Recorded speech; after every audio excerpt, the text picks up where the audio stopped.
Elle dit, vous avez l'air triste, monsieur. Vous voulez rencontrer ma maman? Le PDG millionnaire ne s'attendait pas à ce qui allait suivre le réveillon du Nouvel An. Sous les illuminations de Noël de Central Park, au milieu des rires et de l'agitation des familles célébrant la nouvelle année, un homme était assis seul sur un banc près du lac gelé. Son manteau sur mesure dissimulait à peine ses épaules affaissées. Il s'appelait James Whitmore, un PDG de 38 ans dans le secteur des technologies, avec tout le succès que le monde admirait, mais sans la joie qui comptait autrefois. L'éclat d'un feu d'artifice lointain se reflétait dans ses yeux fatigués, mais ne laissait aucune trace. Il était seul par choix. Du moins, c'est ce qu'il pensait. Vous avez l'air triste, monsieur. Vous voulez rencontrer ma maman? La voix était petite, douce et totalement inattendue. James baissa les yeux et vit une petite fille, âgée de 3 ans à peine, debout à côté de lui. Ses cheveux blonds dépassaient d'un bonnet en tricot usé. Elle portait des chaussettes dépareillées sur ses pieds nus et tenait un morceau de pain froissé dans une main. Malgré tout, ses yeux brillaient de lumière. Tu as l'air vraiment triste, répéta-t-elle en inclinant la tête.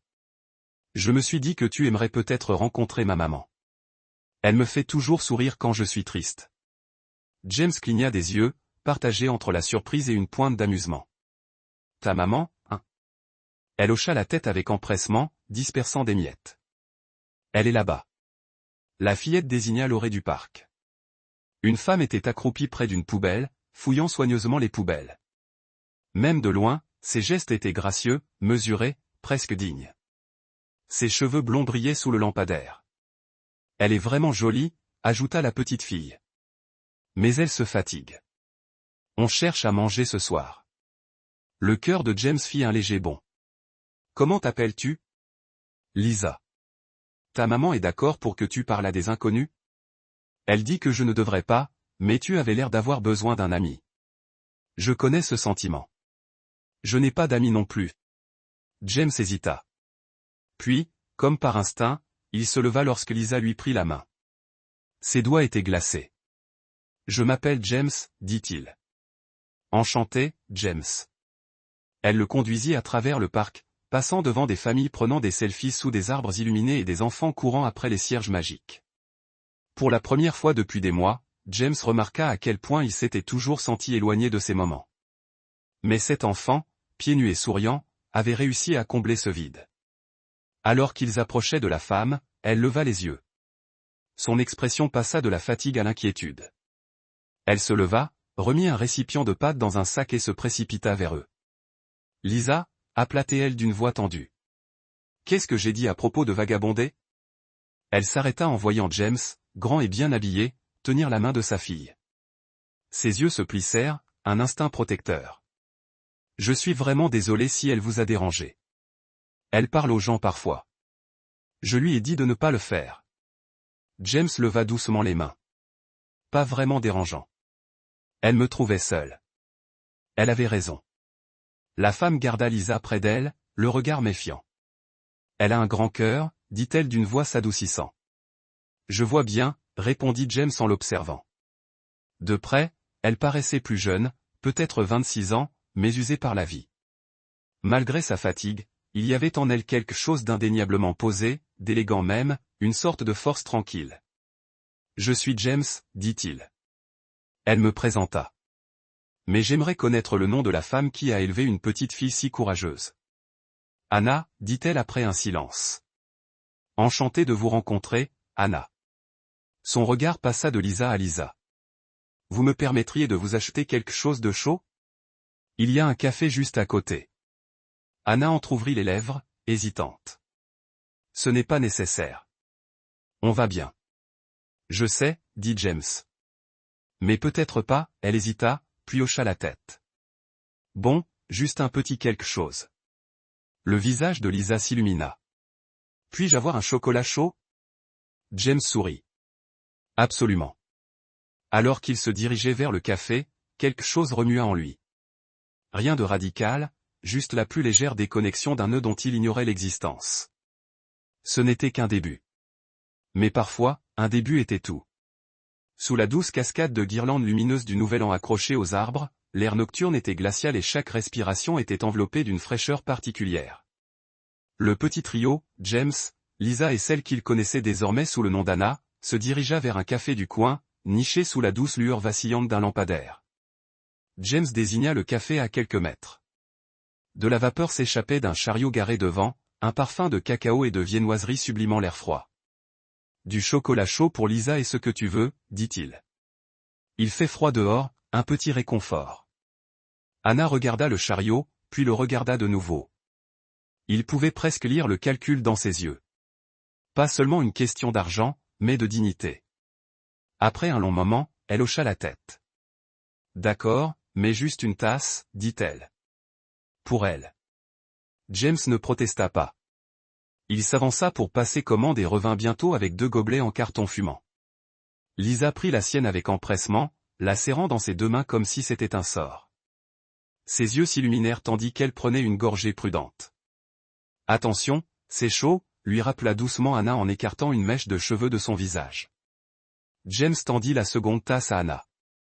Elle l'accepta d'un hochement de tête discret, les doigts rouges et irrités par le froid, les ongles courts et propres. Elle ne but pas tout de suite, la serrant simplement dans ses mains, se réchauffant les mains. « Tu habites dans le coin ?» demanda James. Anna hésita. « On se déplace. »« Ça a l'air dur. »« Ça l'est, » admit-elle. « Mais c'est la vie. » Il l'observa attentivement. Elle se tenait juste derrière Lisa, toujours en retrait, comme un bouclier. Même lorsque Lisa renversa quelques gouttes sur son manteau, Anna ne broncha pas, « Ce n'est rien, ma puce » dit-elle. « On trouvera un moyen de le nettoyer. » James but une gorgée de son propre cacao et laissa son regard s'attarder sur Anna. Il y avait quelque chose dans sa façon de bouger, dans sa façon de se tenir, non pas brisée, mais posée, non pas vaincue, mais alerte. Elle n'avait aucune raison d'être gentille, aucune raison de lui faire confiance. Pourtant, elle était là, le remerciant pour une tasse de chocolat comme s'il avait fait quelque chose de profond. « Puis-je demander ?» commença-t-il prudemment. « Depuis combien de temps êtes-vous comme ça ?» Anna baissa les yeux vers Lisa, maintenant assise. Au bord d'une jardinière, balançant les jambes et fredonnant doucement. « 3 ans, dit-elle doucement. Depuis la naissance de Lisa, vraiment. Les choses ont mal tourné très tôt. J'étais à l'école et elle s'est arrêtée. C'est une longue histoire. J'ai le temps, dit James doucement. Elle le regarda de nouveau, le regard fatigué mais calme. Il n'y avait aucune amertume dans ses yeux, seulement la vérité. Elle se tenait avec une dignité tranquille, comme quelqu'un qui aurait appris à survivre sans perdre son âme. Je te raconterai un jour, dit finalement Anna. Peut-être, acquiesça James. D'accord. Ils restèrent là un moment, sirotant un chocolat chaud tandis que le parc derrière eux scintillait de lumière et de rire. Mais dans ce petit coin, près d'un chariot de café patiné par les intempéries et d'un enfant fredonnant dans des chaussettes empruntées, quelque chose de différent se produisit. James jeta un coup d'œil à Anna, le visage doucement illuminé par la lueur dorée, et pensa, une fois de plus, que c'était peut-être la conversation la plus franche qu'il ait eue depuis des années. Ils trouvèrent un banc non loin du café, niché sous un arbre entouré de guirlandes lumineuses qui clignotaient paresseusement dans le ciel du soir. Lisa était blottie entre eux, sirotant le reste de son chocolat chaud, les yeux lourds de sommeil, mais encore trop excitée par les lumières pour les fermer tout de suite. James l'observa un instant. La façon dont elle se penchait vers sa mère avec une confiance silencieuse. La façon dont Anna lui caressait doucement le dos en petits cercles rythmés. « Tu as dit que tu étais à l'école » dit James, prenant soin de garder un ton doux. Anna hocha la tête, le regard toujours fixé sur Lisa. « Infirmière. Je voulais être infirmière en pédiatrie. » James ne fut pas surpris. Il y avait quelque chose d'inément nourrissant chez elle. Quelque chose que même l'épuisement ne pouvait atténuer. Que s'est-il passé? Elle prit une longue inspiration, comme si elle cherchait à savoir quoi dire. J'étais en 3e année, première de ma classe. J'ai découvert que j'étais enceinte juste après les partiels. Le père, eh bien, il est parti avant même que je ne commence à me montrer. Elle l'a dit franchement. Sans amertume, sans amertume. Ma famille n'était pas vraiment là, et l'école n'attend pas vraiment que la vie s'arrange. Elle esquissa un léger sourire. J'ai essayé de tenir le coup, mais les frais de scolarité, le loyer, les factures médicales, ça ne cesse de s'accumuler. James écoutait, le regard fixe, le cœur lourd à chaque mot. J'ai continué, dit-elle en écartant les cheveux de Lisa du bout des doigts. Parce que je la tenais. Il la regarda alors, non seulement ses vêtements ou ses yeux fatigués, mais la femme elle-même. Elle n'était pas endurcie, bien que la vie lui ait donné toutes les raisons de l'être. Elle était douce d'une manière qui défiait les circonstances, son esprit intact malgré tout. Tandis qu'ils étaient assis en silence, une autre silhouette s'approcha, un homme en couches usées, poussant un chariot chargé de boîtes de conserve. Il s'arrêta à quelques pas, les yeux fixés sur la pâtisserie à moitié entamée que Lisa tenait à la main. Avant que James puisse réagir, Anna se leva et se dirigea vers son sac. Elle en sortit un sandwich emballé dans du papier aluminium que James l'avait vu enfiler plus tôt. Elle s'approcha de l'homme, sourit et le lui tendit sans hésiter. « Joyeux Noël », dit-elle doucement, bien que Noël fût passé depuis des jours. L'homme murmura un merci et s'éloigna. Anna retourna sur le banc, l'air inchangé, comme si c'était tout simplement ce qu'on faisait. James la regarda, stupéfait. « C'était ton dîner. » Elle haussa les épaules. Il en avait plus que besoin. On avait déjà bu du chocolat chaud. Ce n'était pas un martyr. C'était une simple vérité. Elle traite le monde avec gentillesse, pensa James, même quand il ne l'a jamais été. Plus tard, tandis que Lisa s'endormait, Anna sortit de son sac un livre pour enfants en lambeaux. La couverture était défraîchie, la tranche scotchée. James regarda Anna l'ouvrir et commencer à raconter une histoire. Pas celle écrite sur la page, mais une nouvelle qu'elle inventait au fur et à mesure. Dans une grande ville scintillante vivait une petite princesse sans chaussures, mais au cœur immense, commença-t-elle. Les yeux de Lisa papillonnèrent en l'écoutant. Et par une nuit de neige, elle rencontra un homme triste au cœur glacé. Alors elle lui adressa un sourire, et il commença à se réchauffer peu à peu. James sourit faiblement, reconnaissant les personnages. Il se pencha en arrière, le cœur inhabituellement rempli. « Elle fait ça tous les soirs ?» demanda-t-il doucement. Anna hocha la tête. Elle ne sait pas à quel point le monde peut être dur. Je ne veux pas qu'elle le sache. Pas encore. Alors, je rends cela magique tant que je le peux encore. James ne dit rien, regardant Anna démêler délicatement les boucles de Lisa avec un petit peigne en plastique. Ses dents étaient ébréchées et son manche fissurée. Elle se déplaça lentement, prudemment, comme si ce petit moment de toilettage était sacré. Elle leva les yeux vers lui, sentant peut-être son regard. Je sais à quoi nous ressemblons, mais elle ne se sent pas pauvre. Pas quand nous sommes ensemble. James déglutit, la gorge serrée. Il se rendit compte qu'il aurait été facile pour Anna de devenir quelqu'un d'autre, quelqu'un de dur, d'amer, de colérique. Au lieu de cela, elle avait choisi la gentillesse, encore et encore. La plupart des gens de son monde, l'élite, les puissants, donnaient aux œuvres caritatives quand cela les arrangeait. Ils donnaient des chèques pour obtenir des déductions fiscales. Mais Anna, elle, donnait de ses mains, de sa chaleur, de sa nourriture, de ses histoires. Elle donnait parce qu'elle savait ce que signifiait être dans le besoin. Et à cet instant, James réalisa autre chose. Il n'était pas là pour la sauver. Elle n'avait pas besoin d'être secourue. C'était quelqu'un qui, même sans rien, avait déjà sauvé quelqu'un. Elle avait sauvé sa fille, et maintenant, sans effort, elle le sauvait aussi. Le parc était devenu plus silencieux à mesure que la nuit tombait. Les familles rentraient lentement chez elles, les enfants emmitouflés dans les bras de leurs parents, le bruit occasionnel d'un pétard résonnant au loin. Le vent portait le parfum des châtaignes grillées et du pain, mais pour James, l'air froid était plus âcre maintenant, comme s'il pressait contre quelque chose qu'il avait gardé trop longtemps enfermé. Anna était assise à côté de lui sur le même banc où ils avaient partagé chocolat et histoire. Lisa s'était enfin endormie, recroquevillée, la tête sur les genoux de sa mère, ses petits doigts toujours agrippés au bord effiloché de sa couverture. La main d'Anna caressait doucement le dos de sa fille, un mouvement aussi automatique qu'une respiration. James regardait droit devant lui, la mâchoire serrée, le silence entrepesant de vérités non dites. Finalement, sa voix s'éleva, basse et hésitante. C'était ma soirée préférée de l'année. Anna tourna légèrement la tête, mais ne l'interrompit pas. Chaque 31 décembre, ma femme et moi venions dans ce parc. James continua. Nous apportions une couverture, un thermos de vin moisi, et nous nous asseyions simplement ici. En fait, c'était une tradition.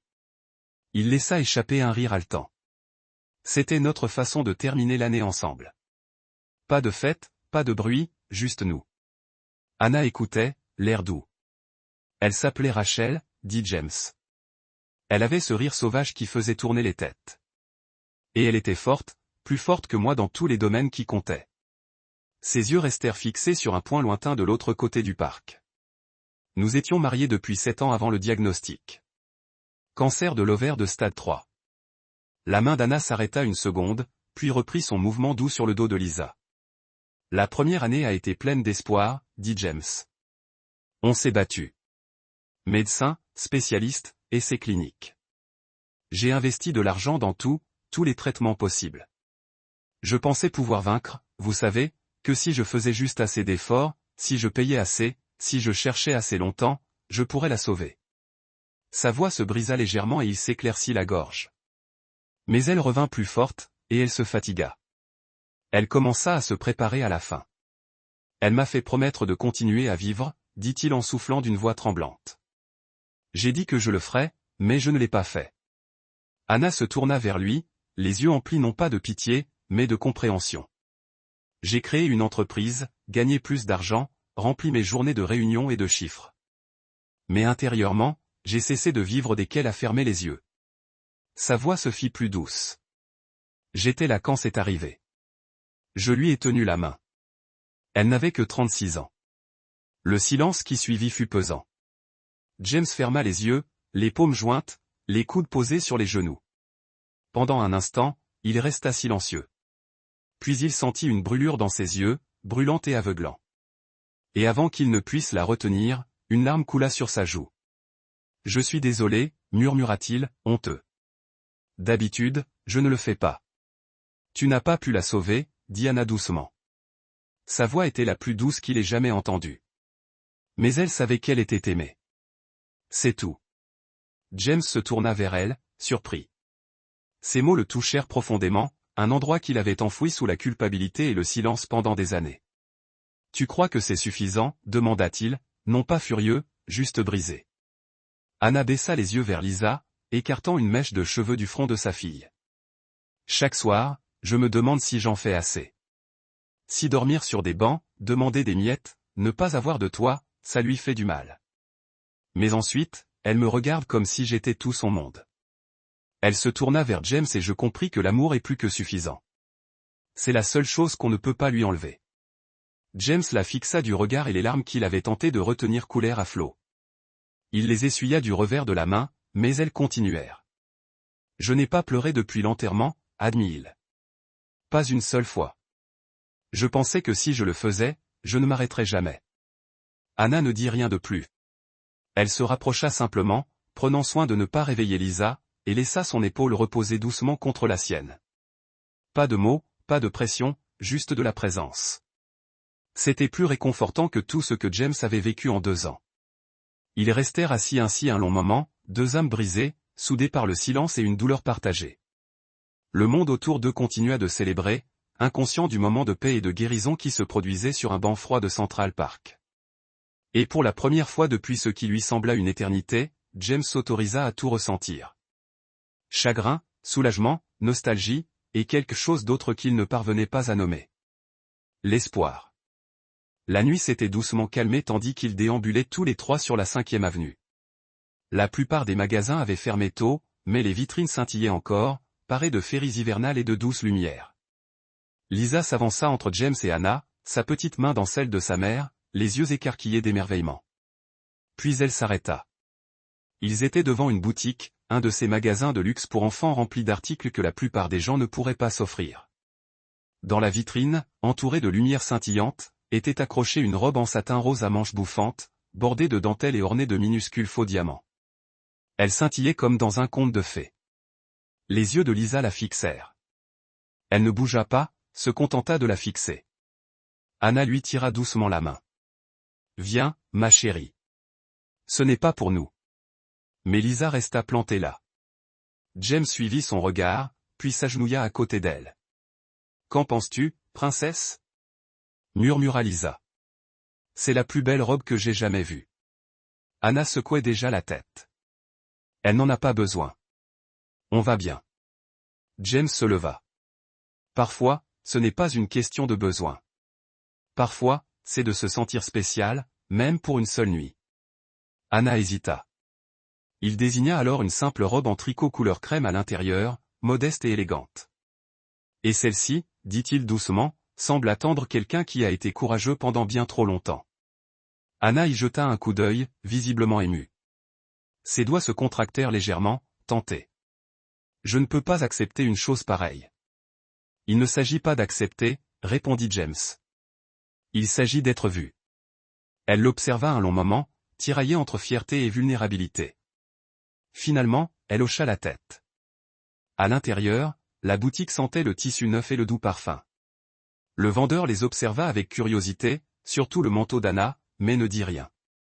James aida Lisa à soulever la robe rose, la tenant contre sa petite silhouette. Lisa gloussa et tournoya. Anna, quant à elle, tenait doucement la robe couleur crème, comme si elle craignait de briser l'instant. James remarqua la façon dont elle se regardait dans le miroir, silencieuse, incertaine, presque inconnue. Avec son propre reflet. Elle ne s'était pas vue depuis si longtemps, pensa-t-il. Il attendit dehors pendant qu'il se changeait. La sonnette au-dessus de la porte tinta. Anna sortit la première et James se figea. La robe lui allait parfaitement, élégante et discrète. Ses cheveux dorés encadraient son visage avec douceur, et elle marchait avec une assurance tranquille, comme quelqu'un qui redécouvre sa place dans le monde. Lisa la suivait, virevoltant dans sa robe rose. Son rire résonnant comme des cloches. Ses yeux brillaient de joie. James resta bouche bée. L'espace d'un instant fugace et puissant, elle n'était plus la mère et la fille épuisées qu'il avait rencontrées dans la rue.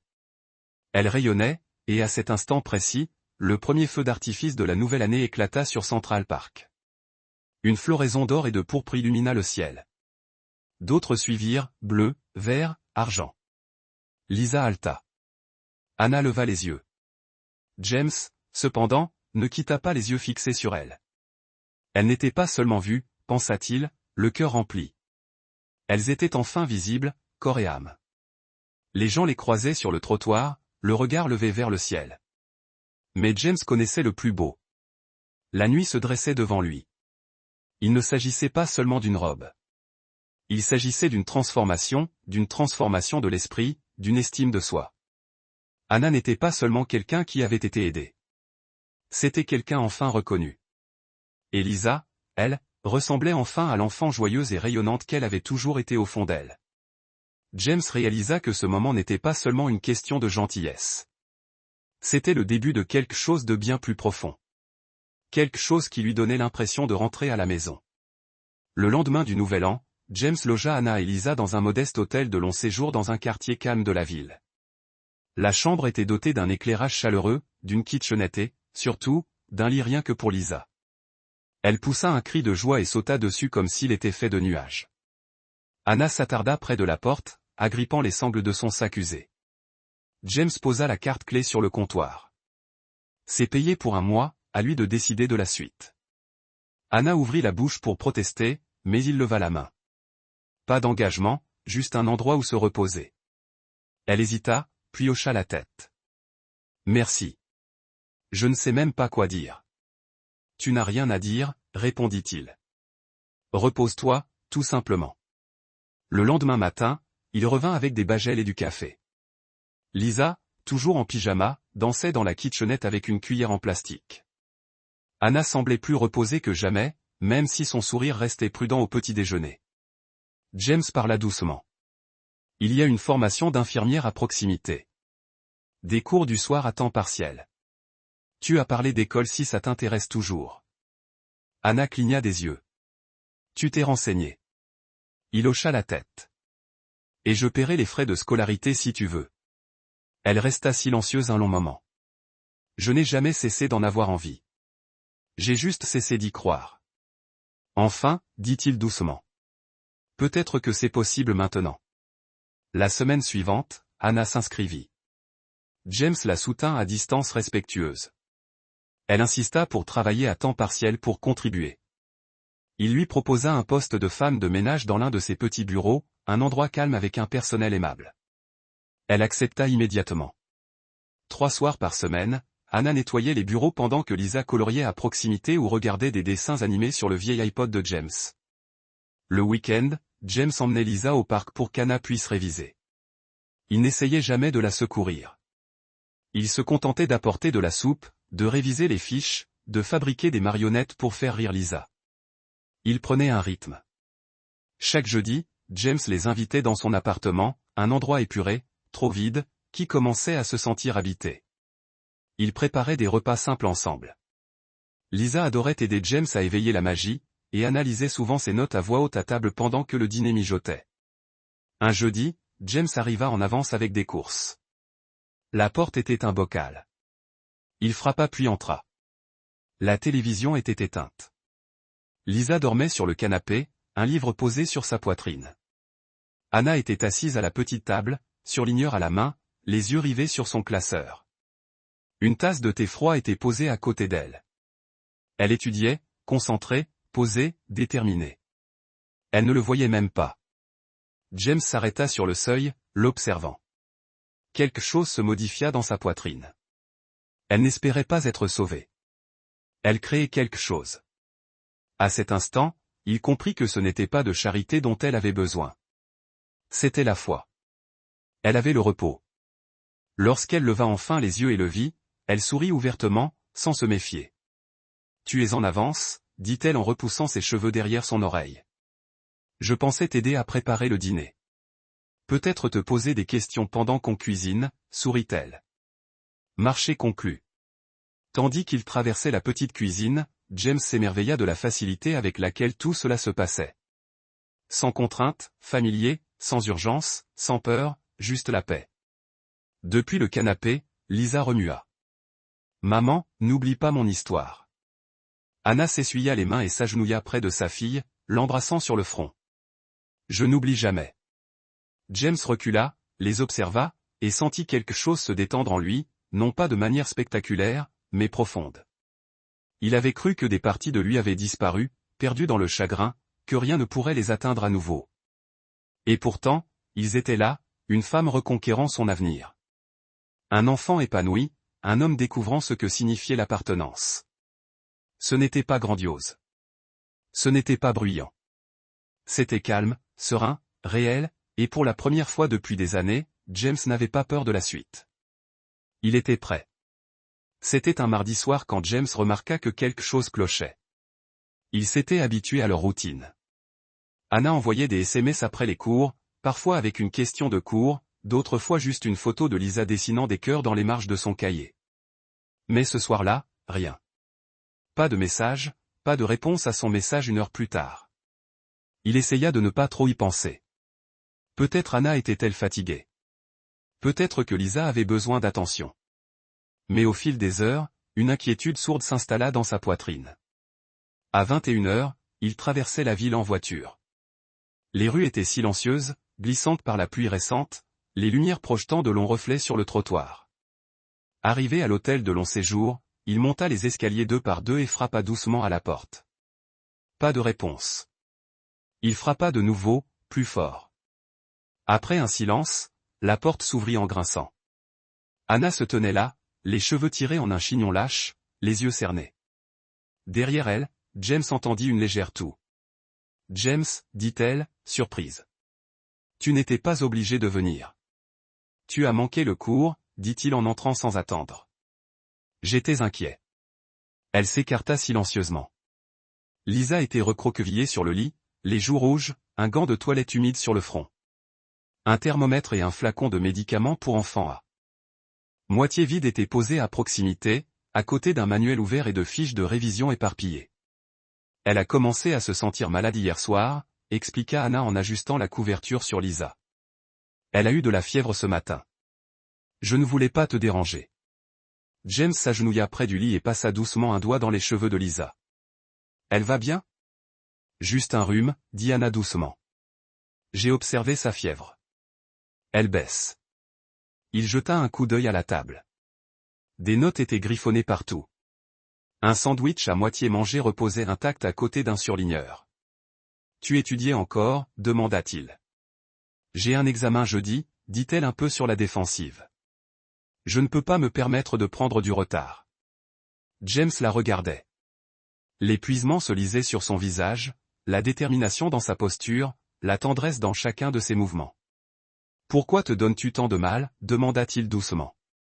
Anna le regarda, surprise. Puis son regard se posa sur Lisa. « Parce qu'elle croit que je peux faire mieux. » Elle s'agenouilla près du lit. « Elle pense que je peux tout faire, et si j'abandonnais maintenant, je donnerais raison au monde à sa place. » James sentit quelque chose changer au plus profond de lui-même. Il avait déjà admiré Anna pour sa force, sa grâce, son altruisme. Mais maintenant, debout dans cette pièce sombre, la regardant prendre soin de sa fille, un manuel en équilibre sur ses genoux, il comprenait. Ce n'était pas seulement de l'admiration. C'était de l'amour. Il l'aimait non pas parce qu'elle avait besoin d'être sauvée, mais parce qu'elle n'avait jamais demandé à être sauvée, parce qu'elle avait continué à se battre, à croire, à avancer, même quand la vie lui avait donné toutes les raisons de s'arrêter. Il s'avança, attrapa les fiches qu'elle tenait dans ses mains et dit doucement « Laisse-moi t'aider ». Anna leva les yeux vers lui et le vit véritablement. Son expression s'adoucit, non pas de surprise, mais de compréhension. Elle hocha la tête. Dans cette petite pièce silencieuse, baignée par le bourdonnement de la ville et le souffle d'un enfant endormi, une profonde connexion s'installa entre eux. Ce n'était plus seulement l'histoire d'Anna. C'était aussi la sienne, et il ne la laisserait pas s'échapper. 1 an plus tard, la ville était à nouveau enveloppée de la douce lueur de l'hiver. Des flocons de neige dansaient paresseusement dans l'air vif du soir, tandis que les bâtiments scintillaient d'une lumière dorée. Les chants de Noël et les contes à rebours résonnaient faiblement dans les rues. C'était le réveillon du Nouvel An, mais pour James, cette fois, c'était différent. Il avait l'impression de rentrer chez lui. Il se tenait sur le seuil de sa maison en grès brun, observant les 2 personnes qui avaient silencieusement et complètement transformé son monde.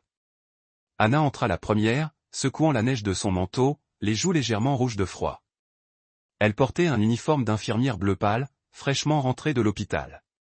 Le badge accroché à sa poitrine indiquait « Anna Collins, infirmière ». 3 lettres qui lui avaient coûté d'innombrables nuits blanches et des journées difficiles. Lisa la suivit en sautillant, virevoltant dans une nouvelle robe rose scintillante que James lui avait laissé choisir plus tôt dans la semaine. Elle serrait une petite carte faite maison dans une main et l'agitait fièrement au-dessus de sa tête. « Regarde ce que j'ai fait » s'exclama-t-elle en la lui tendant. Sur la carte, on pouvait lire, en lettres scintillantes et en volutes de crayon, notre premier vrai nouvel an ensemble. James sentit sa gorge se serrer lorsqu'il prit la carte et s'agenouilla à côté d'elle. « C'est parfait, dit-il. Tout comme toi. » Anna sourit depuis la cuisine, déballant déjà les courses qu'il avait laissées sur le comptoir plus tôt. Rien d'extraordinaire, juste des pâtes, du pain à l'ail et un gâteau au chocolat que Lisa avait aidé à décorer avec beaucoup trop de vermicelle. La maison semblait vivante comme jamais auparavant. Ce n'était pas seulement la lumière chaleureuse ou l'odeur du dîner qui s'échappait du four. C'étaient des rires, les gloussements de Lisa dans le salon, le fredonnement d'Anna dans la cuisine, le bruit des assiettes posées sur la table par quelqu'un qui avait enfin trouvé sa place. Lorsque le dîner fut prêt, ils s'assirent à table ensemble, se frôlant les mains en passant la salade, leur conversation facile, familière.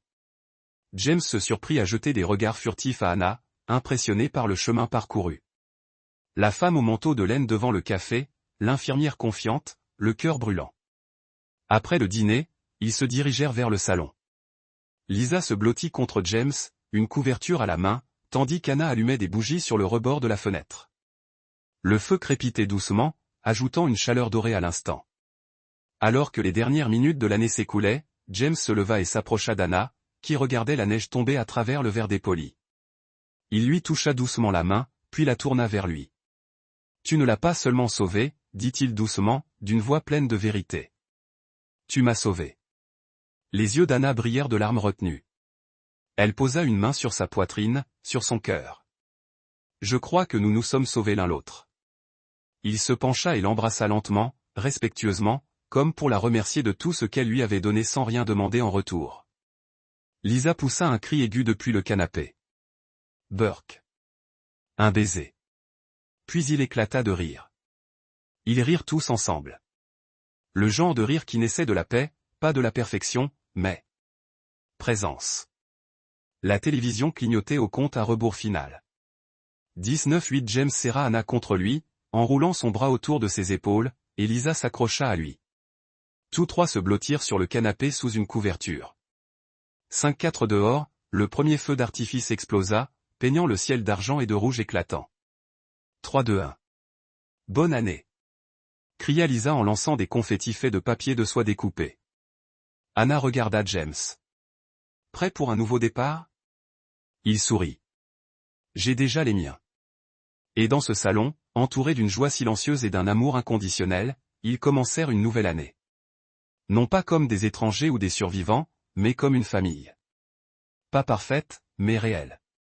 Et ainsi, par une froide nuit d'hiver qui symbolisait autrefois les fins, un nouveau départ s'épanouit tranquillement, plein de chaleur, de seconde chance et de ce genre d'amour qui ne demande rien, mais qui donne tout. D'un banc de Central Park à une maison remplie de rire et d'espoir, la simple question d'une petite fille changea 3 vies à jamais.